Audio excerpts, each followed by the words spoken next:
مرحبا يا حلوين. لحظة صعود ملكة جمال لبنان والوصيفة الأولى لملكة جمال العالم ياسمين زيتون على طائرة الميدل إيست. احتفال طاقم ميدل إيست بالملكة. تصفيق وورود من ركاب الطائرة إلى الملكة. احتفال الملكة مع أهلها. تقطيع الكيك وهدايا من الميدل إيست للملكة.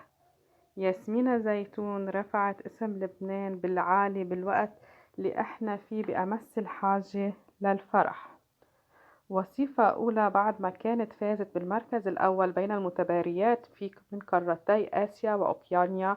وأعربت زيتون 22 عاما التي ارتدت فستانا أزرقا براقا في تصريح لها عن اعتزازها بكونها مثلث لبنان بطريقة جميلة، وحصلت على لقب الوصيفة.